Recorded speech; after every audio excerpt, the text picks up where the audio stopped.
Hi dears, ഇന്ന് നമ്മളൊരു long video ആയിട്ടാണ് കേട്ടോ വന്നിട്ടുള്ളത്. ഈ കാണുന്ന ബ്ലൗസ് ഒരു ചേച്ചി സ്റ്റിച്ച് ചെയ്യാൻ വേണ്ടി തന്നതാണ് കേട്ടോ. വേറൊരു തുണിയാണ് തന്നത്. അപ്പോൾ ഇതിൻ്റെ ഷോൾഡർ കുറച്ച് ഇറങ്ങിപ്പോകുന്നുണ്ടായിരുന്നു, അപ്പോൾ അതൊന്ന് ശരിയാക്കണം. പിന്നെ കൈയുടെ നീളം കുറച്ച് കുറക്കണം. അപ്പോൾ പ്രിൻസസ് കട്ട് ബ്ലൗസാണ് കേട്ടോ അത് തയ്ക്കേണ്ടത്. നോർമൽ ബ്ലൗസാണ്. അപ്പോൾ ഇതിനെക്കുറിച്ച് നമ്മൾ ഇടയ്ക്ക് പറയും. പിന്നെ എൻ്റെ കുറച്ച് സ്റ്റോറിയാണ് കേട്ടോ, എന്ന് വെച്ചാൽ സ്റ്റിച്ചിങ്ങിലേക്ക് എങ്ങനെ വന്നു അതൊക്കെ പറയാനാണ് കേട്ടോ. അപ്പോൾ അവർ തന്നെ 4 ബ്ലൗസ് അടിക്കാൻ തന്നിട്ടുണ്ടായിരുന്നു.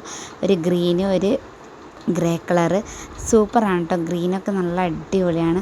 അപ്പോൾ നമ്മൾ ബ്ലൗസിൻ്റെ തുണിയൊക്കെ കട്ട് ചെയ്ത് വെച്ചിട്ടുണ്ട്. അപ്പോൾ അതടിക്കുന്ന ഇതിൽ തന്നെ ഞാൻ എൻ്റെ കുറച്ച് കാര്യങ്ങളും പറഞ്ഞുതരാം. അപ്പോൾ ഞാൻ സ്റ്റിച്ചിങ് പഠിച്ചത് ഒരു +2 കഴിഞ്ഞ ടൈമിലാണ് കേട്ടോ. അപ്പോൾ ആ ടൈമിൽ തന്നെ ഒരു വീട്ടിൽ നിന്ന് പഠിപ്പിക്കുന്ന ഒരു ചേച്ചി ഉണ്ടായിരുന്നു. അപ്പോൾ ആ സമയത്ത് ഞാനൊരു കമ്പ്യൂട്ടർ TTCക്കായിരുന്നു പോയത്. അപ്പോൾ അവിടെ ഫോട്ടോഷോപ്പ് എല്ലാം പഠിച്ചിട്ടുണ്ടായിരുന്നു. അപ്പോൾ ഉച്ചയ്ക്ക് ശേഷം ഉള്ള ക്ലാസ് തയ്യൽ ക്ലാസ്സിന് പോകും. അപ്പോൾ പഠിപ്പിന് ഞാൻ കുറച്ചൊന്ന് ബാക്കൗട്ട് ആയതുകൊണ്ട് തന്നെ എനിക്ക് ഇങ്ങനത്തെ കാര്യങ്ങളായിരുന്നു ഭയങ്കര ഇഷ്ടം. തയ്യൽ, ഡിസൈനിങ്, പിന്നെ വെഡ്ഡിങ് കാർഡ് ഡിസൈനിങ്. 1.5 വർഷം വെഡ്ഡിങ് കാർഡ് ഡിസൈനിങ്ങിൻ്റെ സ്ഥലത്ത് വർക്ക് ചെയ്തിട്ടുണ്ടായിരുന്നു. അതുപോലെ തന്നെ ഗ്ലാസ് പെയിൻറ്റിങ്, അങ്ങനെയൊക്കെ ആയിരുന്നു കേട്ടോ. അപ്പോൾ ഈ തയ്യലിലേക്ക് വരുന്നത് പഠിച്ചിട്ടുണ്ട്. എൻ്റെ ഡ്രസ്സൊക്കെ ഞാൻ തയ്ക്കുമായിരുന്നു, പക്ഷേ ബ്ലൗസും ഒക്കെ പഠിച്ചിട്ടുണ്ട്. ബാക്കി നമ്മളെ മാക്സി അതൊക്കെ ഞാൻ യൂട്യൂബിൽ നിന്ന് കണ്ടിട്ടാണ് കേട്ടോ. പിന്നെ ഈ ബ്ലൗസിന് എനിക്ക് ഏത് ബ്ലൗസ് അടിച്ചു കഴിഞ്ഞാലും എനിക്ക് മടി തോന്നുന്ന ഒരു കാര്യമാണ് ഈ ഹുക്ക് പിടിപ്പിക്കലും നമ്മളെ കൊളുത്ത് ഇതാക്കലും പിന്നെ നമ്മളെ സൈഡ് തുന്നലും. എനിക്ക് ഏറ്റവും മടിയുള്ള കാര്യമാണ് കേട്ടോ. നിങ്ങൾക്ക് എങ്ങനെയാണെന്നറിയില്ല, അപ്പോൾ കമൻ്റ് ഇടാം. അപ്പോൾ നമ്മൾ അതിൻ്റെ വഴിക്ക് നടക്കട്ടെ. ഞാൻ എൻ്റെ കാര്യം പറയാം. അങ്ങനെ നമ്മൾ സ്റ്റിച്ചിങ്ങൊക്കെ പഠിച്ച് അവിടെ വെച്ചു. പിന്നെ ഞാൻ എൻ്റേതായ എനിക്ക് വേണ്ടിയിട്ടും പിന്നെ അമ്മക്ക്, അങ്ങനെ നമ്മളെ കസിൻസിനൊക്കെ വേണ്ടിയിട്ട് തയ്ച്ചു കൊടുക്കാറുണ്ടായിരുന്നു. അങ്ങനെ കുറച്ച് കഴിഞ്ഞു. കല്യാണമൊക്കെ കഴിഞ്ഞതിന് ശേഷം, മോനായി കഴിഞ്ഞതിന് ശേഷം കേട്ടോ ഞാൻ സ്റ്റിച്ചിങ്ങിലോട്ട് ഫുള്ളായിട്ട് വരുന്നത്. ആ സമയത്ത് എന്താ പറയുക, ഒന്നും ചെയ്യാനില്ല വീട്ടിൽ. അവനെ നോക്കിയിട്ട് തന്നെ, പക്ഷെ നമുക്കൊരു ഇത് വരില്ലേ, ഇപ്പോൾ ഈ ഡിപ്രഷൻ എന്നെല്ലാം പറയില്ലേ, പക്ഷെ അതൊന്നും വന്നിട്ടില്ല. പിന്നെ ആ സമയത്ത് ഇങ്ങനെ ഓരോന്ന് ഈ വൂളൻ നൂലുകൊണ്ട് ഓരോന്ന് ചെയ്യുമായിരുന്നു. പിന്നെ നമ്മൾ പെയിൻറ്റിങ്, സാരി പെയിൻറ്റിങ് എല്ലാം ചെയ്യുമായിരുന്നു കേട്ടോ. പിന്നെ ഗ്ലാസ് പെയിൻറ്റിങ്, പിന്നെ നമ്മൾ ഹാങ്ങിങ്ങിലെ തൂക്കിയിടുന്ന അതൊക്കെ ഉണ്ടാക്കുമായിരുന്നു. അപ്പോൾ സ്റ്റിച്ചിങ് ഇതായിട്ട് കൊണ്ടുപോകണം എന്ന് വെച്ചിട്ട് ഞാൻ യൂട്യൂബിൽ നിന്ന് മാക്സി കട്ട് ചെയ്യുന്നതൊക്കെ പഠിച്ചു. അങ്ങനെ നമ്മൾ ഓൺലൈനായിട്ട് തന്നെ ഫസ്റ്റ് ഒരു 5 തുണി വരുത്തിച്ചു. നമ്മൾ വീടുകളിലൊക്കെ കൊടുത്തു നോക്കി. അപ്പോൾ അവർക്കൊക്കെ ഇഷ്ടമായി. അങ്ങനെ ഞാൻ ചെറുങ്ങനെ തുടങ്ങി ഇപ്പോൾ ഓരോരാൾ കൊണ്ട് വരാൻ തുടങ്ങി സ്റ്റിച്ച് ചെയ്യാൻ വേണ്ടിയിട്ട്.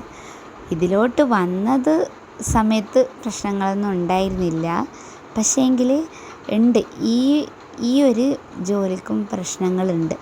വെച്ചാൽ നമ്മൾ ഈ തയ്ച്ചു കൊടുക്കുന്ന പിന്നെ ഡ്രസ്സിൻ്റെ നമ്മൾ ഈ കൂലി പറയില്ലേ, അപ്പോൾ പല ആൾക്കാരും പല റേറ്റിലാണ് കേട്ടോ വാങ്ങുന്നത്. അപ്പോൾ നമുക്കൊരു റേറ്റ്, ഇപ്പോൾ നമ്മൾ 3-4 അവരോട് ചോദിച്ചിട്ടാണ് കേട്ടോ ഞാൻ ആദ്യം പൈസ വാങ്ങാറ്. അപ്പോൾ ഇപ്പം അടുത്ത് എനിക്ക് ഒരു അനുഭവം ഉണ്ടായെന്ന് വെച്ചാൽ, ഒരാൾക്ക് ഞാൻ 3 ഡ്രസ്സ് അടിച്ചു കൊടുത്തു. വെച്ചാൽ അവർ പറയുന്നത് ആ ഡ്രസ്സിന് നമുക്കൊരു 800 രൂപയെങ്കിലും കിട്ടണം തയ്യൽ കൂലി. അതിൽ വർക്കും കൊടുത്തിട്ടുണ്ട് കേട്ടോ. ഞാൻ ആരി വർക്ക് ചെയ്യുന്നുണ്ടായിരുന്നു. അപ്പോൾ നമ്മൾ ആരി വർക്കൊക്കെ ചെയ്തിട്ടാണ്. അപ്പോൾ ഈ ആരി വർക്ക് ചെയ്യുന്ന സമയത്ത് തന്നെ അത് കട്ട് ചെയ്തിട്ട് സ്റ്റിച്ച് ചെയ്യുമ്പോൾ ഒക്കെ നല്ല പാടാണ്. അപ്പോൾ ആ ഡ്രസ്സിന് അവരെ കസിൻസ് അങ്ങാറ്റം വേറൊരു സ്ഥലത്തു നിന്ന് അടിച്ചപ്പോൾ ചെറിയ പൈസക്ക് വെറും 300 രൂപക്ക് അടിച്ചു കൊടുത്തെന്നാണ് കേട്ടോ പറഞ്ഞത്. അപ്പോൾ അവരോട് ഞാൻ പരമാവധി പറഞ്ഞു നോക്കി, അവരെ വിളിച്ചിട്ട് പറഞ്ഞു കൊടുത്തു, എന്തായാലും ഇത്ര ചെറിയ പൈസക്ക് ആരും അടിച്ചു കൊടുക്കില്ല. ആ 3 ഡ്രസ്സിന് അവർ 300, 400, 400 അങ്ങനെയാണ് കേട്ടോ എനിക്ക് റേറ്റ് തന്നത്. പക്ഷെ എനിക്ക് ഭയങ്കര സങ്കടം. എന്ന് വെച്ചാൽ ഇങ്ങനെയാണല്ലോ, ഓരോ അനുഭവത്തിൽ നിന്നാണല്ലോ പഠിക്കുക. അപ്പോൾ ആ ഒരു ഇതിൽ നിന്ന് ഞാൻ പഠിച്ചതെന്ന് വെച്ചാൽ, ഏതെങ്കിലും ഒരു ഡ്രസ്സ് അടിക്കാൻ നമ്മുടെ അടുക്ക തരുമ്പോൾ പിന്നെ നമ്മൾ മുൻകൂട്ടി പൈസ പറയണം. എൻ്റെ അടുക്ക പറ്റിയ ഫോൾട്ടാണത്. അപ്പോൾ ഞാൻ അതിൽ നിന്ന് അത് പഠിച്ചു. പക്ഷെ നല്ല കസ്റ്റമേഴ്സ് ഉണ്ട് കേട്ടോ, നമ്മൾ പറയുന്നത് പോലെ ഒക്കെ പറയുന്നവരും ഉണ്ട്. ഇവരെങ്ങനെയാണെന്ന് വെച്ചാൽ തർക്കിക്കാൻ ഞാൻ നിന്നില്ല. എന്താണെന്ന് വെച്ചാൽ പരമാവധി ഞാൻ എൻ്റെ കഷ്ടപ്പാടൊക്കെ പറഞ്ഞു നോക്കി. പക്ഷെ അവർക്കത് മനസ്സിലാകുന്നില്ല. പിന്നെയും നമ്മൾ അവരോട് തർക്കിച്ചിട്ട് ഒരു കാര്യമില്ല. അവർക്ക് പറഞ്ഞ് മനസ്സിലാകുന്നില്ലേ അവരെ വഴിക്ക് വിടുക. അപ്പോൾ ആ പൈസ മാത്രമാണ് കേട്ടോ എനിക്കെന്നത്. വർക്കിൻ്റെ പൈസ അതവർ തന്നിട്ടുണ്ടായിരുന്നു.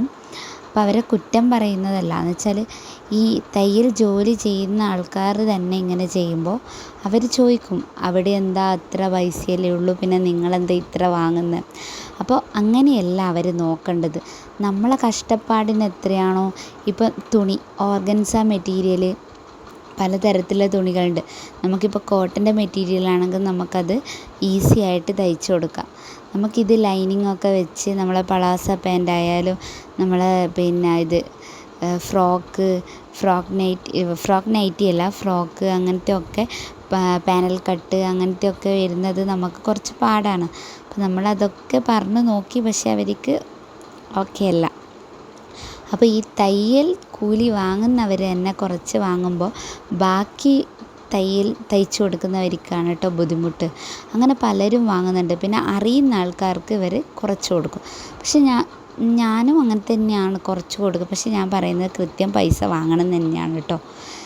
കൂടാൻ പാടില്ല. അവരെ നമ്മൾ ഇതാക്കുന്നില്ല. നമ്മൾ എങ്ങനെയാണോ അടിച്ച് നമുക്ക് ചിലവായ സമയവും നമ്മൾ അതിന് എത്ര എഫേർട്ട് ഇടുന്നോ അതിന് പൈസ വാങ്ങുക. അപ്പോൾ അതിന് ശേഷം എനിക്ക് കുറച്ച് സങ്കടമൊക്കെ ഉണ്ടായിട്ടുണ്ട്. നല്ലോണം സങ്കടപ്പെട്ട് കരഞ്ഞിട്ടും ഉണ്ട് കേട്ടോ. പക്ഷേ അതിൽ നിന്ന് ഞാൻ ഒന്ന് ഉയർന്ന് എഴുന്നേറ്റ് വന്നു. അപ്പോൾ ഇത്രയാണ് കേട്ടോ. അപ്പോൾ ബായ്.